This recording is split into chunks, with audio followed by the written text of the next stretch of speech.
ចាដោយសារតែឃើញមានព្រះអង្គមុនចូលក្នុងកម្មវិធីយើងដែរអញ្ចឹងជាបឋមខ្ញុំបកណាខ្ញុំសូមថ្វាយបង្គំបដិជគុណគ្រប់ព្រះអង្គនាងខ្ញុំសូមគោរពនិងជម្រាបសួរគណៈអធិបតីឯកឧត្តមលោកជំទាវលោកស្រីអ្នកនាងកញ្ញានិងអង្គវេទិកាទាំងមូលជាទីគោរពដែលមានវត្តមានអញ្ជើញចូលរួមក្នុងកម្មវិធីនារសៀលថ្ងៃទី2នេះសាយ័ន្តសួស្តីនិងសូមស្វាគមន៍ម្ដងទៀតចូលមកកាន់វេទិកាស្រាវជ្រាវថ្នាក់ជាតិលើកទី3ក្រោមប្រធានបទការពង្រឹងប្រព័ន្ធអេកូឡូស៊ីសម្រាប់ការស្រាវជ្រាវនៅឧត្តមសិក្សាសម្រាប់វគ្គពេលរសៀលថ្ងៃទី2ដែលត្រូវនៅថ្ងៃទី3ខែធ្នូឆ្នាំ2021គណៈអធិបតីឯកឧត្តមលោកស្រីលោកជំទាវអ្នកនាងកញ្ញានិងអង្គវេទិកាទាំងមូលជាទីគោរពនារសៀលថ្ងៃទី2នេះកម្មវិធីនឹងបន្តចូលទៅដល់សន្ទរកថាកន្លឹះចំនួន2ចឹងសន្ទរកថាកន្លឹះទី1នាងខ្ញុំសូមអញ្ជើញលោកសាស្ត្រាចារ្យ Kwan Wu Shin ដែលលោកអញ្ជើញមកពីសាកលវិទ្យាល័យសូហ្គាងប្រទេសកូរ៉េឡើងថ្លែងសន្ទរកថាកន្លឹះស្ដីពីវិទ្យាសាស្ត្របើកទូលាយឆ្ពោះទៅរកការស្រាវជ្រាវប្រកបដោយចីរភាពនិងការផ្ទេរបច្ចេកវិទ្យាដោយសារតែលោកសាស្ត្រាចារ្យជាជនជាតិកូរ៉េនាងខ្ញុំសូមអនុញ្ញាតនិយាយជាភាសាអង់គ្លេសបន្តិចដើម្បីអញ្ជើញគាត់ចូលរួម Excellencies, Lok Jumteo, ladies and gentlemen, I would like to invite Prof. Kwan Wu Shin from Sogang University, Korea, in order to deliver his keynote speech on open science towards sustainable research and technology transfer. Prof. Shin is a professor of the chemistry department, and he is also the director of the Institute of Biological Interfaces at Sogang University, Korea. So please join me welcome him. Prof. Shin, you will have around 40 minutes for your presentation and 20 minutes for Q&A. Now the floor is yours. Hey guys, it's good to see you all, my friends. Also, all this distinguished. We cannot hear you well. Well, can you unmute your mic? 1 second.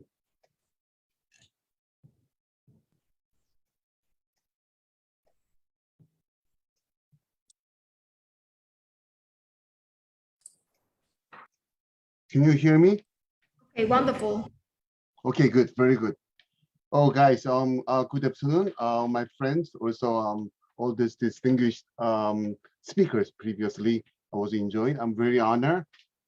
Really wish to be there in Phnom Penh, Cambodia. But like, it's very nice to meet you through the online. So it's really a bit awkward topic that I was asking to give a talk here.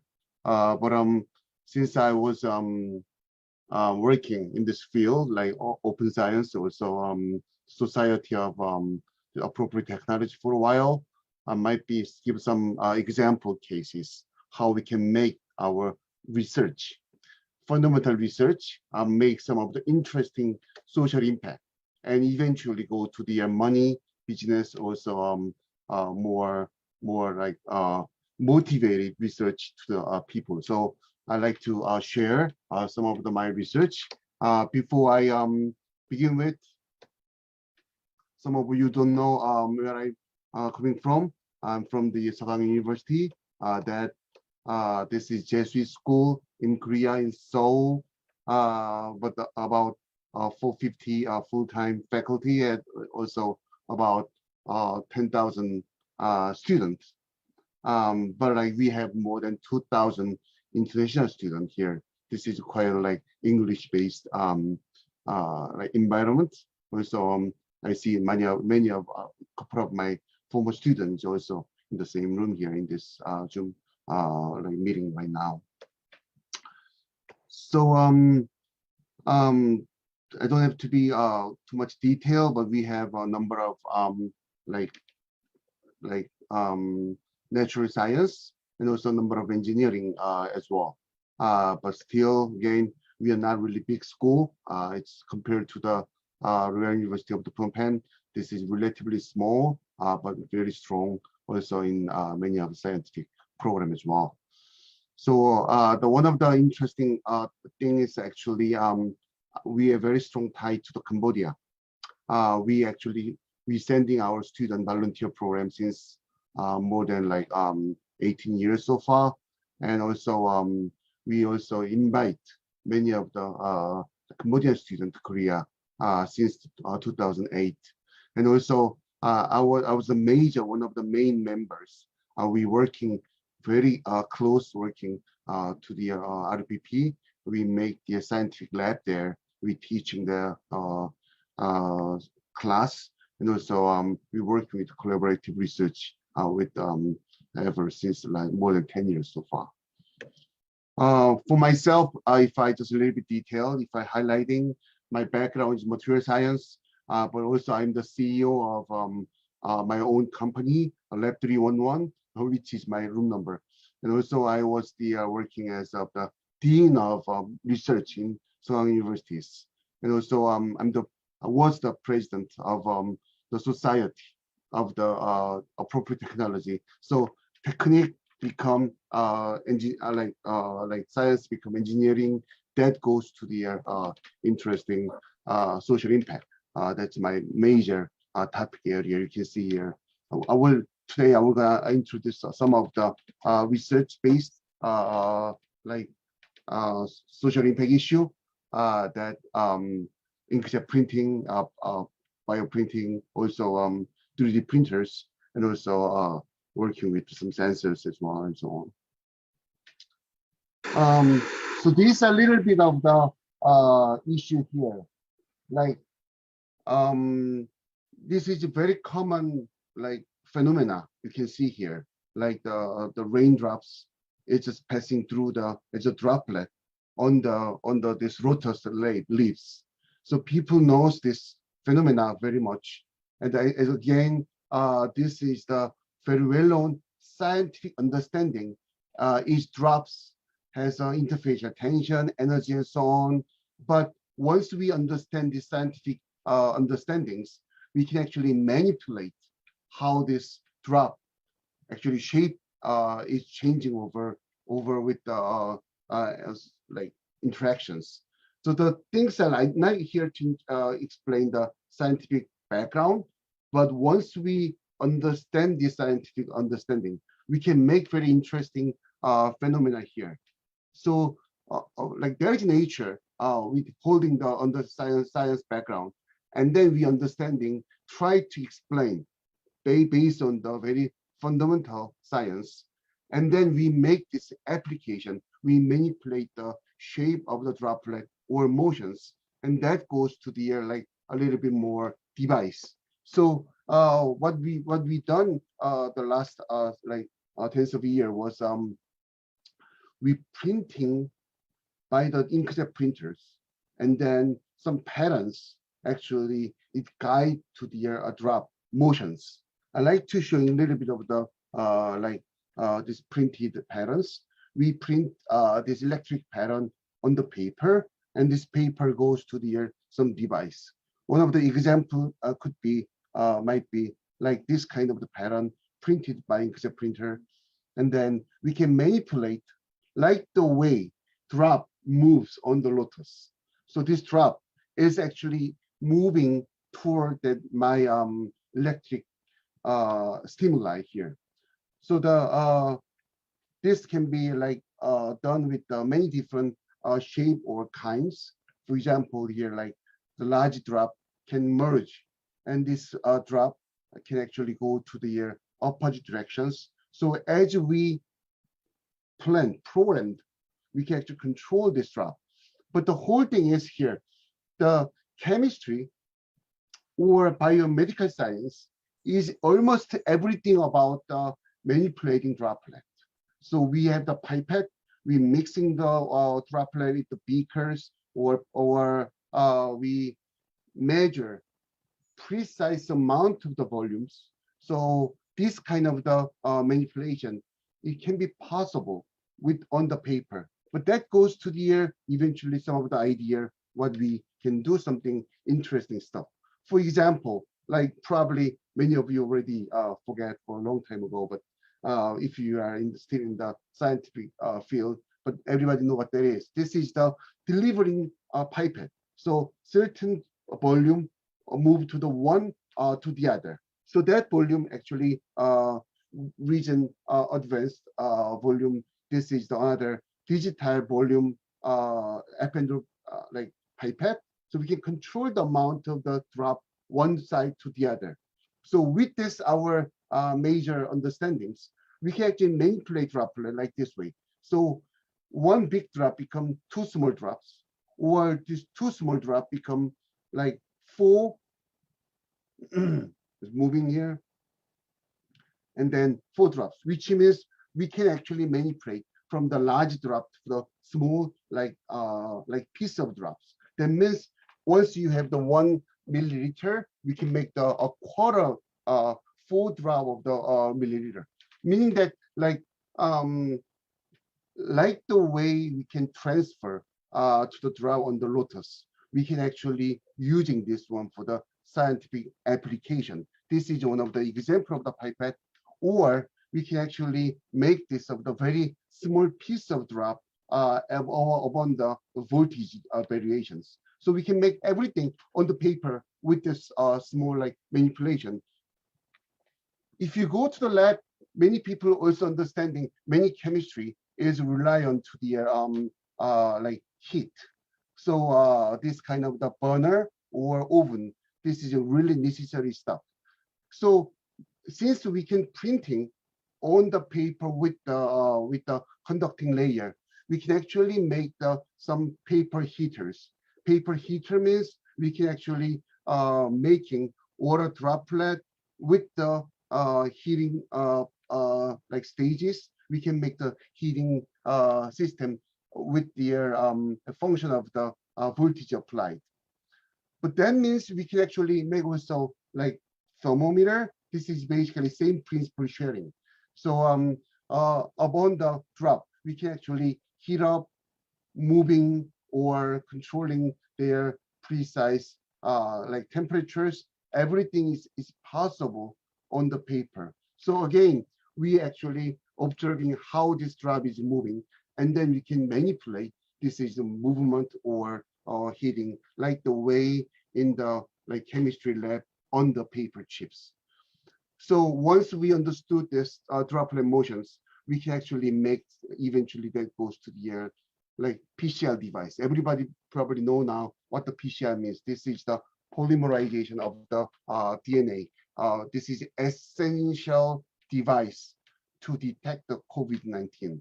So this is basically heating and moving. So one single paper can go to the very interesting device as well. So the initial part is we have to go to the like research, fundamental research, and that goes to the society impacts. People is look at, oh, this technology can be very useful, but then go to the patent. This is a US patent of our groups. So once they go that area, then we can go find to the many different like business opportunity, also many of the other understandings. So let me show you some of the other example case here. Like these are the most common disease diagnosed in the daily life. For example, like blood sugar level, or like depression, or like inflammation in the body. People is detect the level of glucose or dopamine or uric acid, so that we can everything go into the like detection tools as of the same paper chips that we use to deliver the droplet. Now that goes to the small device, we can actually detect our level of this disease. So this is a little bit of the English subtitle explanation in the media. Let me just show you a little bit of that process.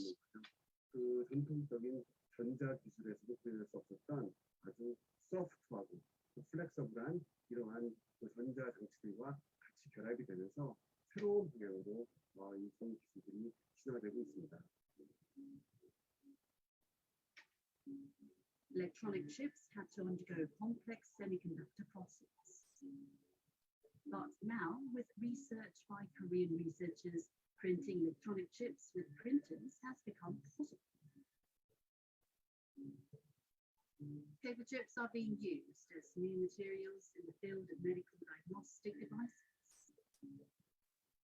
Advantages of paper is its flexibility and convenience to print anywhere. So that the media is look up our groups that this technique purely based on the observation of the nature, and that goes to principle, that goes to the some of the device. Now we can actually make this one is even the bigger impact. Let me explain that part a little bit to you.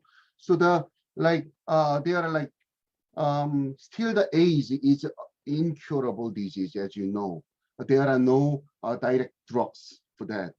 So the fact is, there is no cure for the AIDS yet.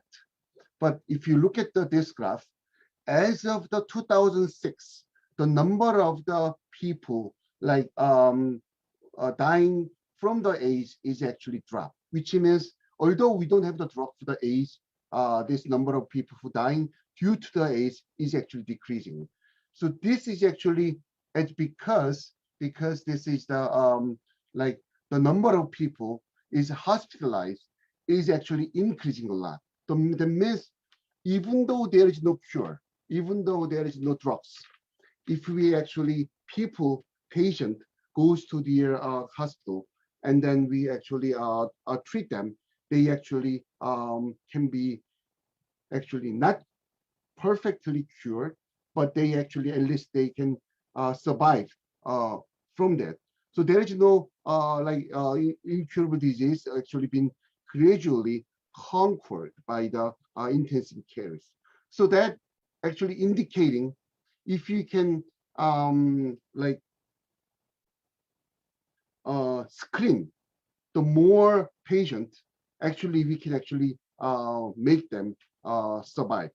But unfortunately, even the US, there are 1 million people is got an AIDS. Only 20%, like more than 20%, actually is not identified yet.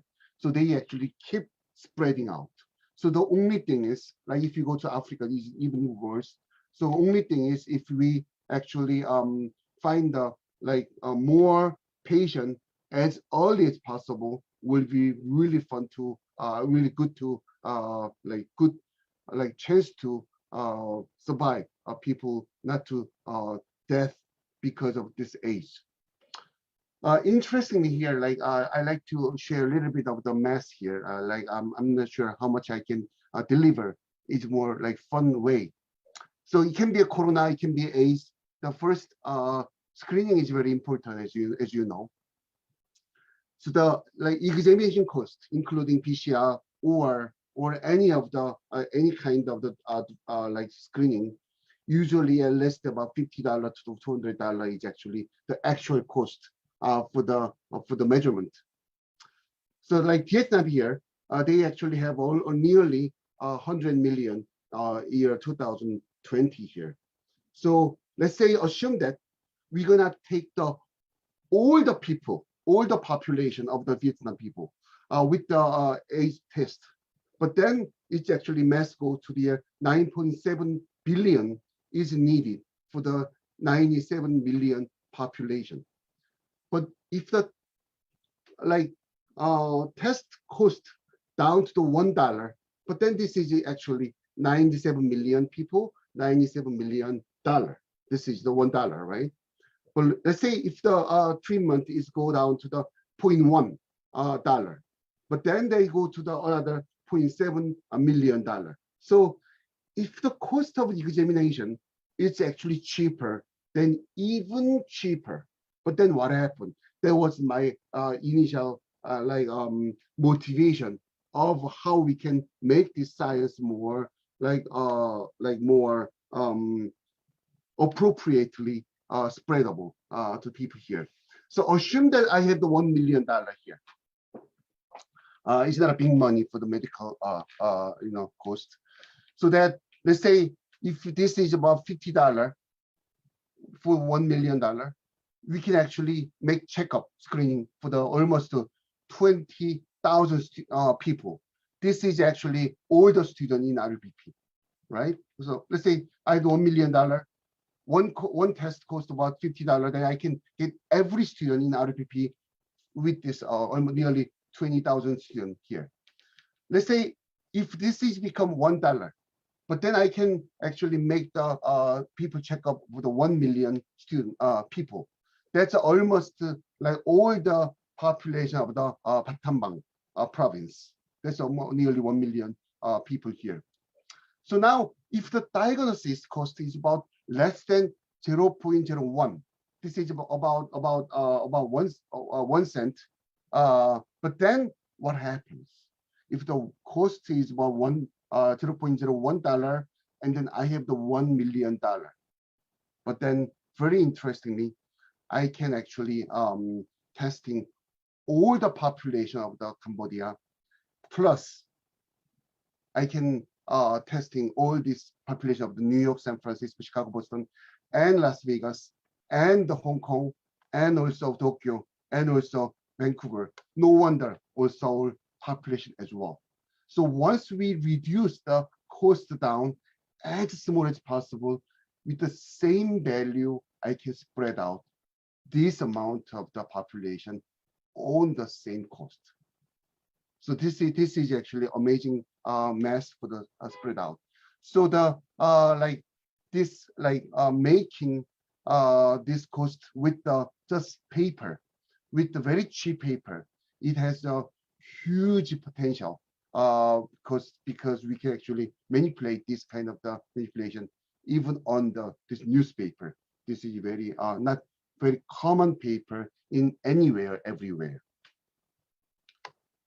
So the we actually published this one in the 2017. One of the author was the Luecha. She actually working in the Chulalongkorn in Thailand. Also Vietnam here in this Zoom meeting now. He was also RPP alumni.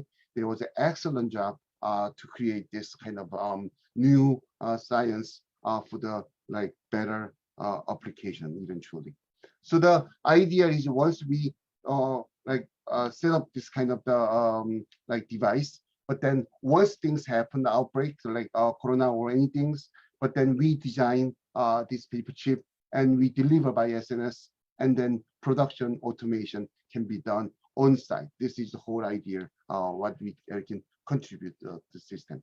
Now, this was my first example. I would like to share the second examples. So every problem on the society is actually motivated research.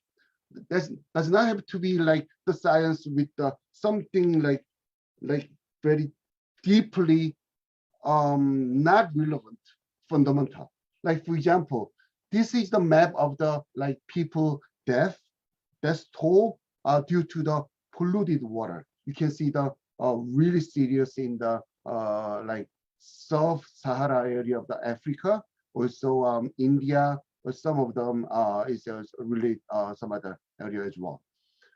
So motivation is actually the people death, people is dying because of the polluted water.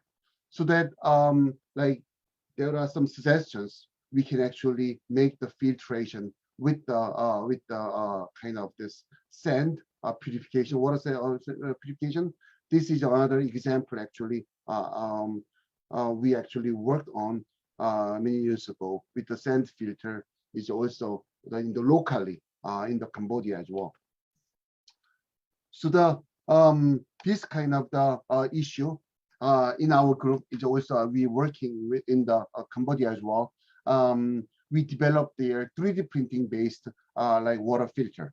Especially we have the issue in the arsenic, as you know, in the Cambodia in local area as well.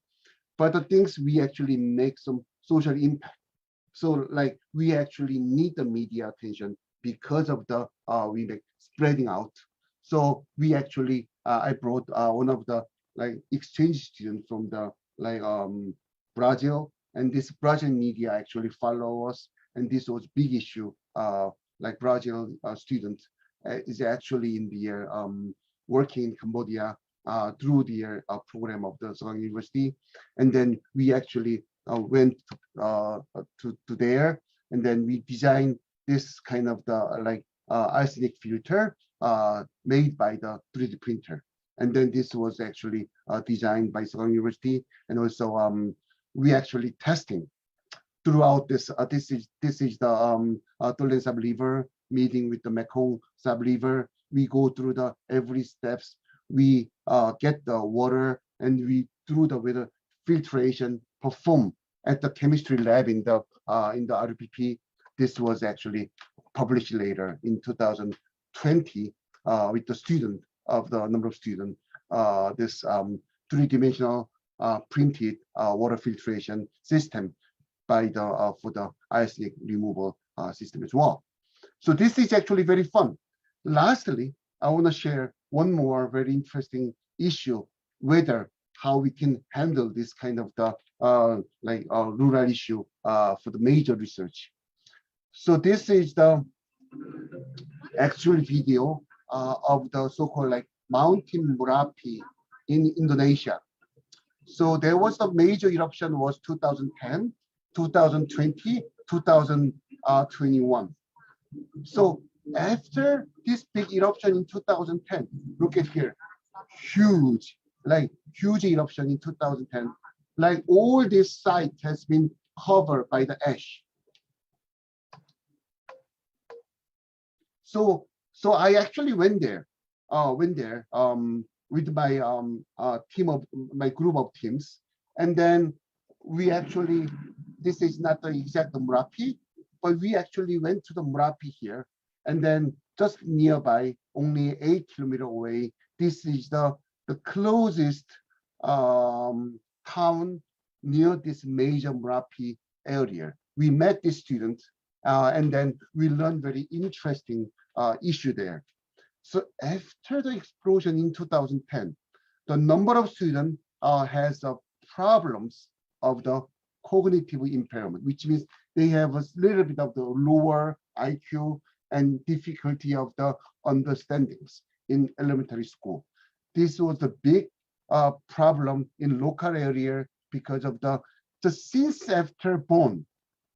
after major eruptions, and then the cause was unknown.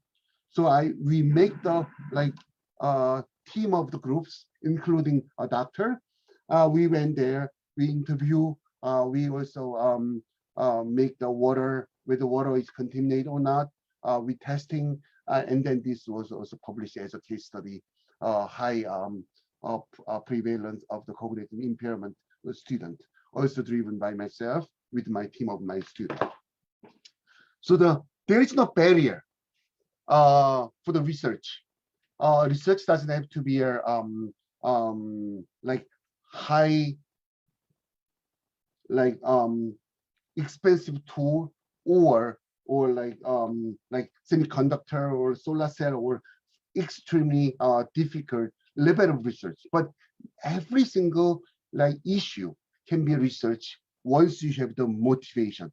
So once again, how to create this kind of research ecosystem, I like to share some of my system. For example, this is one of the example here. So this pandemic, everybody knows we have the problem or the issue. This global pandemic actually make things almost every medical system break down, as you know here. So this national medical health system is, we found out every single nation has the vulnerability, including US. So even the US case, there are needs of the ventilator, protective equipment, there are supply shortage, including mask. Of the ventilator is even worse. Now, the even vaccine distribution is also a problem, including Cambodia, including Korea, in everywhere, Japan as well. But now, the society needs the participation of the science and artists engineers. Indicating means the environment, social needs actually is very strong. So there are ventilator, for example. This is actually very essential equipment, and then they do not know how to make this once they are the problem in the hospital. they need the scientist help. This was the Los Angeles Times also. But now, like scientists is actually smart enough. They make the new ways, new innovation. So make the like carry on stages for the this COVID case, or like easy way to create of the ventilator. So we have to answer the call. So this can be also the one of the motivation. Look here. So like as easy of the mask, people is creating the how we can make, like mask is not the simple thing. They have actually several different filters combined. So we analyze what kind of the like fabric can very effective, but that can be also one of the good research how we can protect, or PPE, personal protective equipment, to made of the 3D printers, or like this kind of student, high school student, they actually create the like with the simple process, and then they distribute to the community. Also medical like tools as of the like ventilator, because of the ventilator is mimicking our lung, like air in, air out, as we breathing in, breathing out. So this is another like very interesting activity done by the scientists. They create the like this ventilator, and the student make this project as well. So this is actually spread out, or 3D printing industry, they generate all kind of the free like blueprint, so they can be minimize the spreading and so on. Or like COVID, same thing, like detection tool, like collecting tool, also PCR kit also can be like analyzed and then spreading out freely. People can generate. Like this kind of blueprint is also very useful. Simply normal people cannot access. They cannot understand, but scientists do. So this is also one of the very interesting issue. So we need a platform here, like open platform. I like to also introduce one of the open platform, very popular open science platform, is known as the Open COVID-19 Initiative. So if you go through their website, you can go.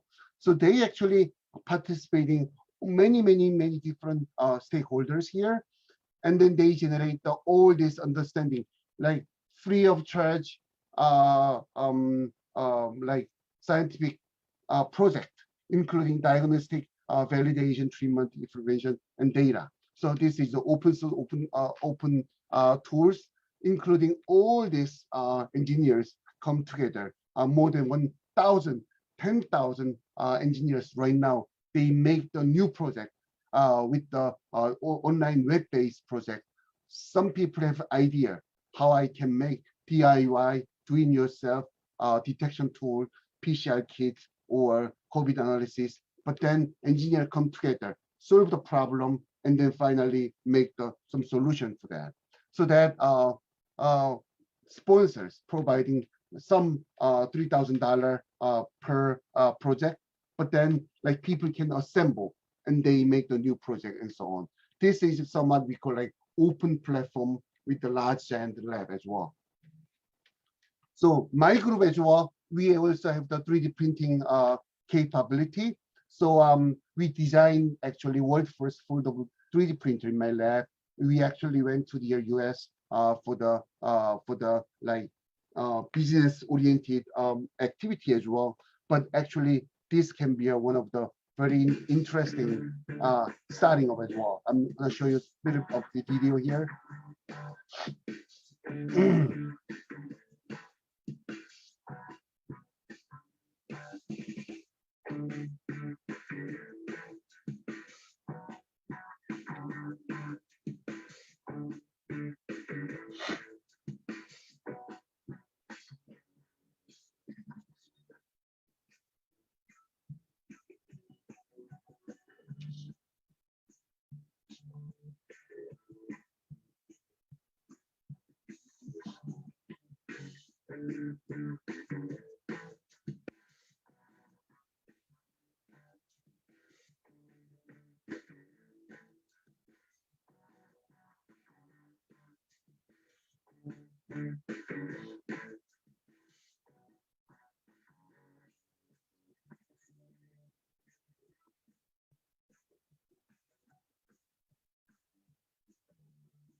So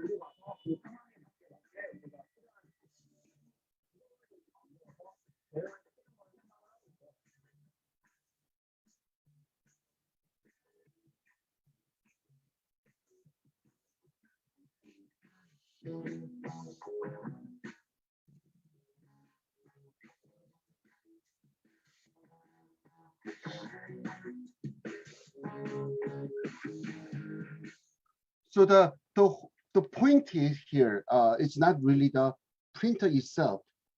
Actually, all this idea is at beginning in the lab, and then we actually are there to make the actual device. Now we like to find the contribution to society. So these are some of the following. So not only the educations is not only for the science itself. This is actually another aiming for the actually growth together. So we actually went to the RPP, and then we actually providing this printer. And then we make the curriculums, how we can do this printer for the biology or chemistry or engineering can be huge potential. This is actually very cheaper version of the machine. It may not work properly at some point, but this is a lab-based printer. Everybody can share the technology together. So not only the Cambodia, we also went to the Indonesia there, and then we we train the faculties and also students in the actual site. So they know how to make the design, the process. We actually make their confidence, even without lab tools, it can be directly become science. So this is the all these science teachers, and then we try to let them understand where the technology can make these kind of interesting things. If we do not have the balance, we design the balance, we make the balance. If we do not want to know Henry's law, we make the device, we learn about pressure volume relationship. If you want to know the chemistry of the detailed structure, we design, we print out. DNA analysis is also possible with the printer only one systems. For the expert in oncology, understanding of anatomy, it also be like CT scan, and that go to 3D printing system as well. The whole idea is we share the technology and then make work together in our issue nearby. So this is we call open science, open lab. This is very popular in the public lab in the Scandinavia country or European country. I like to make the issue. We have the excellent student in the Cambodia, excellent people everywhere in Korea as well. Now we need this kind of space to can share the vision and also idea of the scientific systems. So this is also our collaborator, Hectoria. They actually providing 3D model, all this centrifuge or spectroscopies or even the PCR made with all the open on science. People can make this one in the lab. If we do not have the device, we can make one together. So this is DIY open science. They gave all this blueprint open. We make this kind of the device work together. So sometimes it actually helps to their medical problems. So they build this device with long distance surgery machine as well, or code clamp as well. This is kind of one of the major issue, and we constantly train the student actually on site. They can know they to build their own machine, then own the machine, make the device of scientific device, and the scientific device is helping their own understanding. In many cases, they goes to the really the scientific field overall. So we need research funding. I listened the morning session, all this Department of Education in Cambodia. They are really interesting to the funding. This seed is needed immediately whether this is through the ODA or government funding. The funding is needed for the research process. However, people can do the research with funding or without funding. That means actually it doesn't really matter. Funding is not necessary thing, but if they have the funding, it can be actually conduct more wide scale innovative research as well. And now then what do you have to asking as of the government agency? What do you have to asking to the professor or faculty is the paper. So you're not asking the professor to make the actually some techniques or some problem solving. Actually, you have to asking the paper. The paper is only one currency in scientific community. You fund us, but we deliver to the paper. Because of this paper is actually only one thing we understand the issue and make the public impact overall. But then there are another kind of issue delivery currency is the patent. The patent it may not fully installed in society yet in many of the countries, but patent is another way to pay back to the society. Some people understand patent is about the for the registered right for the money. It's not actually. Patent is actually for the payback to the time to the society, because it actually make the application. It actually save the people life because of the not only the paper that goes to the society with the system. So we have the three different stakeholder here: government, university, and faculties. So government is actually understand research funding is not for your gift. This is social capital for the innovations. And now government has to understand very strong academic program is not from good lecturer, from the good research capacities. Okay, so university have to realize teachers must be selected not the background but their research ability. Also evaluation of department, evaluation of the school, also promotion of the faculty has to be purely based on the research achievement. Because we are not speaker, we are innovator professors. They have to develop the new techniques, and then teaching must based on these innovations. And then faculty, professors has to understand this, you're not you're actually lecturer, at the same time you're the scientist. And then you have to pursue the social impact by the paper. Okay, so this is my whole message here. This is very last slide here. Is about the time to stop. So I like to share technology transfer is also very important from the universities. This one of the paradigms here of the open innovation, meaning that we actually one people cannot develop everything. One people is only limited knowledges. But once you open the lab, but then people will combine borderlessly, wall-lessly throughout the chemistry, physics people or other people. They come together. They make the final target technique more easily. So this is one of the concepts. So as of the policy maker, you have to look at the situation of the each universities, and then you have to open up the world how to strategically. That's it's very hard. I mean, believe me, professors, they never want to open their lab to other groups, but that's one of the issue here. I have the few terminology here. So that's why we need the open innovation center, government, university, society work together. We need a space and infra. Another one is the people doesn't really understand once the the university system is not mature. This is Industry University Corporation Foundation. So this is the separate place of the, there is the like president of the university or lecturer, but under the lecturer there are two organizations. One is the academic organization, is maintain the class.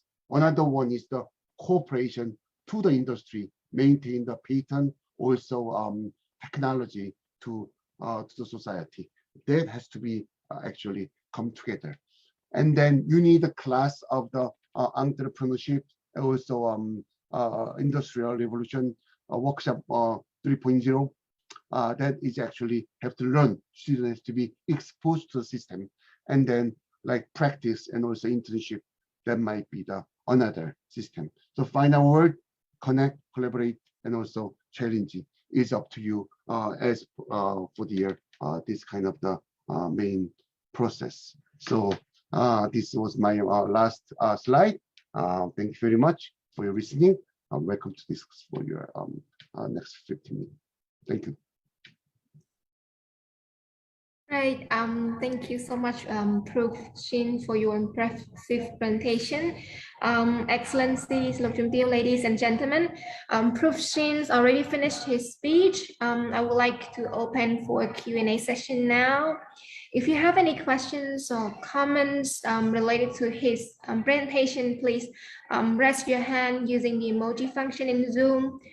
Or you can just drop your questions in the group chat. Maybe we can start the questions in the chat box first. I think we received one question from Ms. Wong Pisai. Ms. Pisai, are you available here? Would you like to post your question directly to Prof. Shin? Yes, good afternoon, good afternoon, Dr. Sin. It's very interesting. Thank you very much for your interesting presentation about the science and from the idea of innovation to the product, and very useful for the humankind. Actually, it's not in my field of specialist, and it's interesting. At the first, I saw that you saw about the chips. That is, which is a kind of device that might include to invent any machine like glucose testing machine or other machine. So I think it is the combination of chemistry, biochemistry, and also engineering to make such kind of chips. And my question is whether the rapid test for COVID.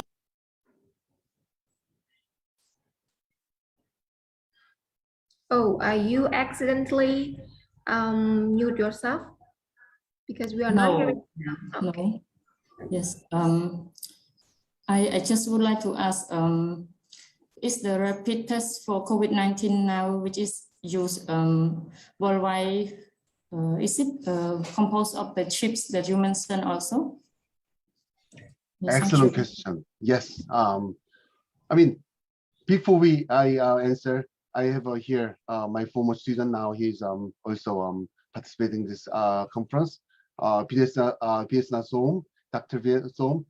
Actually, he's expert, not me, but he's really good one in this paper chip. So can you answer this? How this COVID-19 can be tested by paper chips?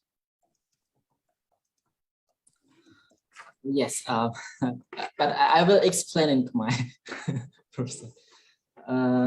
អរគុណអ្នកគ្រូពិសីតកតងជាមួយនឹងការផលិត chip ហ្នឹងយើងអាចប្រើសម្រាប់ test COVID-19 បានតាមពិតទៅយើងបង្កើតជា platform ដែលជា platform មួយហ្នឹងគឺអាច apply ទៅលើ detection មេរោគជាច្រើនប្រភេទអាស្រ័យទៅលើតើ reagent ដែលយើងដាក់នៅលើហ្នឹងជាស្អីឧទាហរណ៍ថាជា test COVID-19 ចឹងយើងមានមេរោគ virus COVID-19 ហ្នឹងពួកខាង COVID-19 ហ្នឹងវាមាន surface របស់វាហ្នឹងដែលវាភ្ជាប់ឬក៏វាអាចប្រតិកម្មជាមួយនឹងសារធាតុគីមីមួយណាផ្សេងដែលអាចចាប់បានអញ្ចឹងណាអញ្ចឹងយើងសម័យមើលដូចថាទម្រង់តេស្តដូចគ្នាទេតេស្តសម្រាប់តេស្ត COVID-19 សម្រាប់តេស្ត rapid test ហ្នឹងណាហើយតេស្តមានផ្ទៃពោះក៏ដូចជាតេស្តជំងឺ គ្រុនចាញ់តេស្តជំងឺ AIDS មើលប្រភេទដូចតែគ្នាទេ platform របស់វាដូចគ្នាទេប៉ុន្តែខុសគ្នាត្រង់តាសារធាតុគីមីដែលគេដាក់នៅក្នុងនឹងដែលវាមានគេហៅថា affinity ដើម្បី detect ទៅជាប់ជាមួយ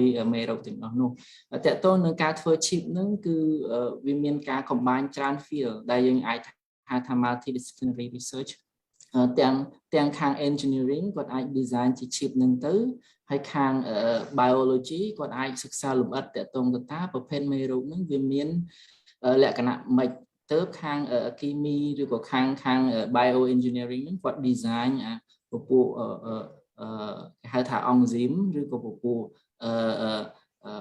សារធាតុគីមីនឹងដែលអាចចាប់ស្គាល់ទៅនឹងផ្នែកនឹងបានបាទអញ្ចឹងតកតងជានឹង detect COVID-19 នឹងនៅពេលដែលយើងយល់អំពីទម្រង់ structure របស់មេរោគនឹងគឺយើងអាចធ្វើការត្រឡប់ទៅវិញទៅសិក្សាតើសារធាតុគីមីណាដែលយើងអាចយកប្រើវាដើម្បីទៅ detect វាហើយអាពណ៌ដែលយើងឃើញនឹងពណ៌ផ្កាឈូកដែលយើងហៅថាពណ៌ក្រហមអានឹងគឺជាផ្នែកមួយការចូលរួមពីខាង nano science ពណ៌អាពណ៌ផ្កាឈូកនឹងគឺជា particle តូចៗរបស់មាសហៅ gold nano particle អានឹងគឺវាមានលក្ខណៈពិសេសគឺដើម្បីឲ្យយើងមើលឃើញហើយក៏វាអាចចងជាមួយនឹងមេរោគនឹងទៅតាមការយើង design ឲ្យវាជាប់ហ្នឹងអានឹងយើងអាចapply ច្រើន field ហើយតាមពិតទៅវា simple ទេព្រោះដោយសារតែចំណេះដឹងតាក់ទងហ្នឹងយើងបានយល់ដឹងជាច្រើនហើយអានឹងអាស្រ័យទៅថាដូចយើងមាន platform មួយហើយនៅពេលដែលមានជំងឺថ្មីមួយទៀតយើងគ្រាន់តែយល់ឲ្យច្បាស់ថាតើជំងឺប្រភេទហ្នឹងវាមានរូបរាងម៉េចហើយវាមាន surface របស់វាម៉េចទៅយើង design ក្រោយទៅទៀតដែលយើងប្រើ platform ដែរហ្នឹងដើម្បីទៅ detect វាបាទសូមអរគុណWas it a good answer? I hope she can understand. Okay, thank you so much, Dr. Visna, for your further elaboration. I would like to invite Dr. Soksai. I see his raising hand. So please post your questions now. Hey. Okay, thank you, Sot, for the facilitation and Professor Kwang Woo Shin for the very nice and excellent presentation on the topic. I second, I think, almost all the points that you presented here, although I have no background in chemistry or science at large. I was an outstanding student in chemistry at high school, but at university, I turned to language and later on to political economy, not chemistry anyway. So my question will not be about all of these 3D things, all of these things, I mean, which is very important, I know. But maybe my question might be a bit far away from your area of expertise because it will be something about management. But I believe that through your work in Korea, as well as in developing countries and your role at Sogang University, I think it's good to learn from you on two things.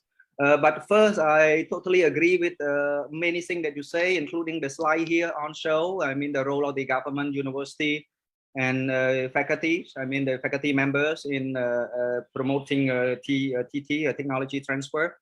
Here, as you say, the role of the government is more like on the funding side, the infrastructure, so that we can have the social capital for the innovation. I think that's a very, very important.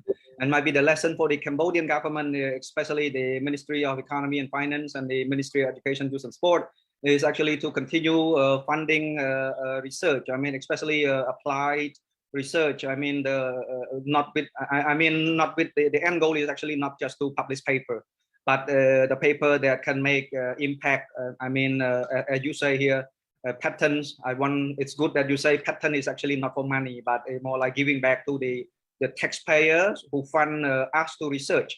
I mean, like HIP, this $15 million plus is actually the loan from the World Bank. So it means that the Cambodian people, including almost all the people here, need to pay back. So I mean, if we can turn patents into something that we can pay back to the society, that would be very good.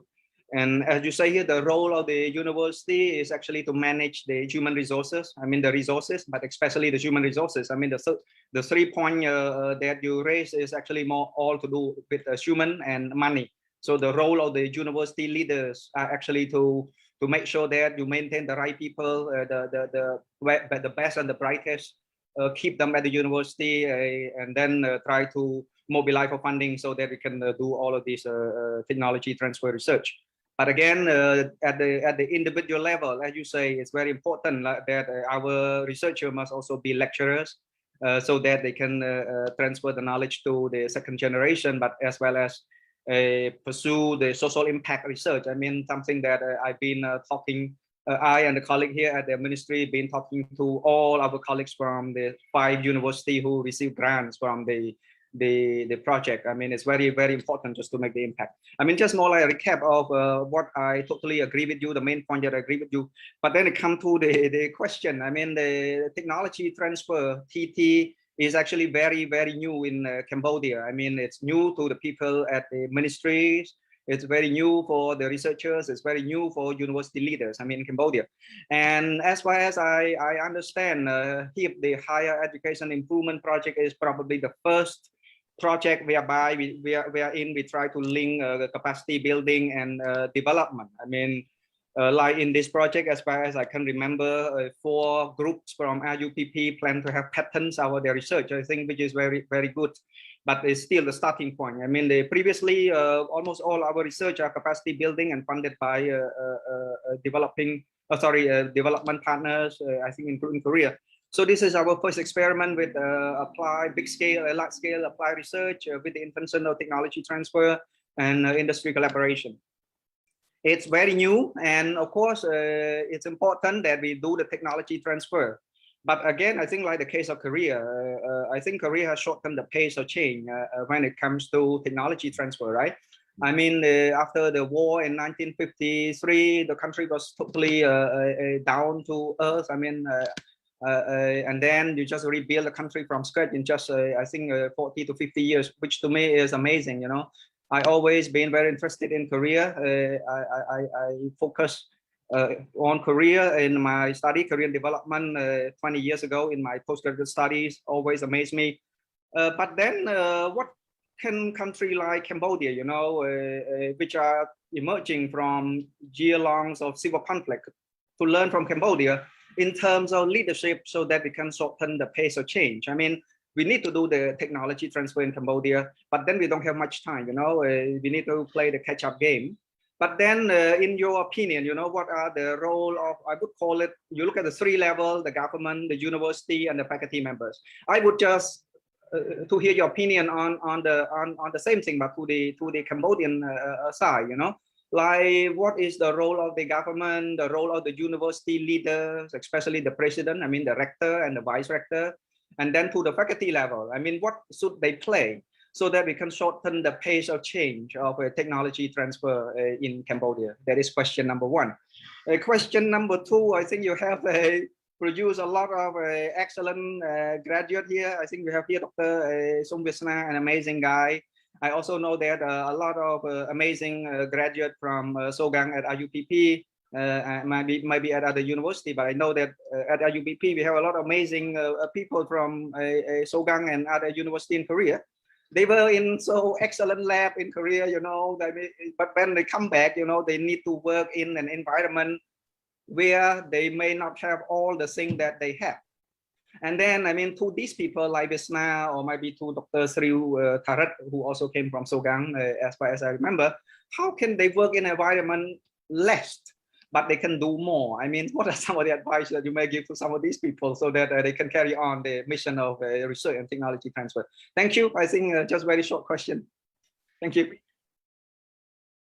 Dr. Say, it's wonderful. I mean, you know the answer. You actually more expert than me. I mean, like, but if I just answer, just a short answer. We dreamed actually. The one thing, after 20 years, what kind of society we need? So we sometimes blame the politician, we blame the school, we blame the people.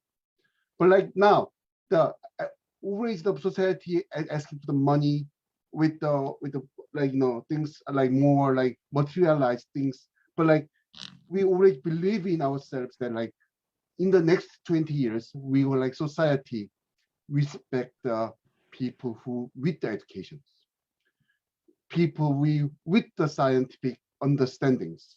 So this kind of the social agreement is the most important thing. So we do not asking this kind of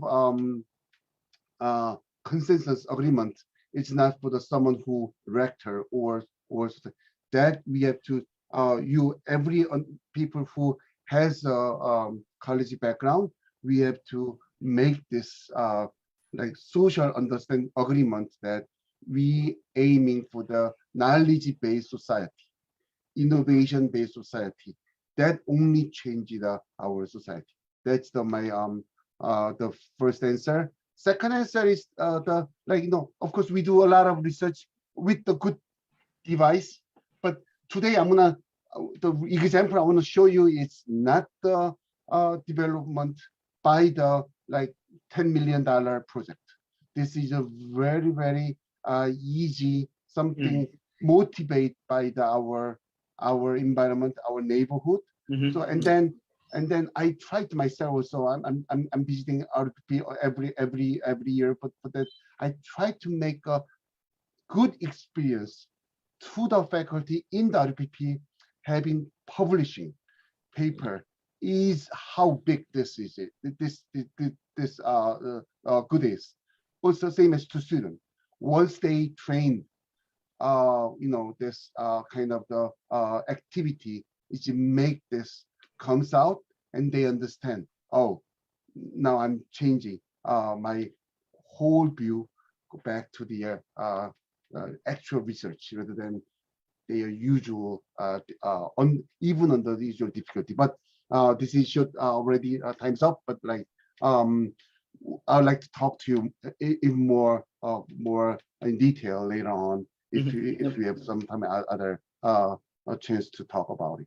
Thank you. Thank you. Okay, thank you, Professor Shin. I think we can extend your session to 4 more minutes in order to answer the last question from Mr. or Dr. Jordanai Ieng from IUPP. Are you here? Can you unmute yourself and pose the questions to him? Dr. Bisna, is he or she? Do you know him or her? I think she. Okay. I saw the profile. So Miss Jordanai Ieng, right? Yes, thank you, and thank you so much for Doctor for the great presentation. And my question is, what is the material? I mean, the development of the material that has developed in the university for for the regarding to the concerning of the environmental problem. So what is the material that has developed in the university for this problem? I hope you understand my question. A little bit. Piesna, do you understand? Or like what material means what? I mean, a little bit confusing. Like what kind of material that has developed? For example, like a PLA, polyurethane, or what kind of material that has been used in the university, and it is kind of environmental friendly material, or it may be like a normal material that used in the market. Oh, I see the like actual material question. This is the material for 3D printing. Oh, I see. Kind of biodegradable filament. Right. So you know what I mean, like people asking this question a lot. I mean, like initially they think the like biodegradable or like they're like soft material is actually good for the benign to the environment, but there is no such like eco-friendly material not existing on Earth. If it's biodegradable, they actually make the small micro plastic as well. So the issue is actually like big issue or small issue, but this printing based technology, we actually we need like lower cost and also easy of use. So at this moment, the plastic is so-called like thermoplastics. So that any kind of plastic, like including PET bottle or polystyrene or PLA, but it doesn't really matter. But we can easier we use, and then as long as we do the recycle by the process of the common like recycling process, this is okay. Okay, so you don't really have to go through the this like biodegradable material only for the environment. This doesn't really make the big issue as long as you carefully collect and then reprocess. So that's probably the answer to you. But is it? Yes, thank you for your All right. question. I understand really well now. Thank you. Okay, thank you so much. It is now time. So once again, I would like to thank you so much, Professor Sheen, for your valuable time in delivering a meaningful keynote speech remotely from Korea. So it's very interesting to see how we can transform research from finding new knowledge to sharing new knowledge in research papers, and as well as to develop new advices from research. That's how we want to see a complete cycle of research. Research is not just doing research and then be stopped, but we want to see a complete cycle of research from new knowledge to applicable devices, to commercialization and patent, as well as to curriculum development and policy making. So thank you. I would like to end your session now. Thank you so much. Thank you so much. So see you amazing. It was really fun, and I hope to see you again. Hope to see you again. Thank you. I'll continue to listen other people. Thank you so much. So excellencies, ladies and gentlemen, we will have a 10-minute break from now until 3:15. សូមអញ្ជើញឯកឧត្តមលោកជំទាវលោកលោកស្រីអ្នកនាងកញ្ញានិងអង្គវេទិកាទាំងមូលសម្រាប់រយៈពេលប្រហែលជា10នាទីពួកយើងនឹងត្រឡប់ចូលមកក្នុងកម្មវិធីដើម្បីបន្តកម្មវិធីវិញនៅម៉ោង3:15នាទីចាសសូមអរគុណ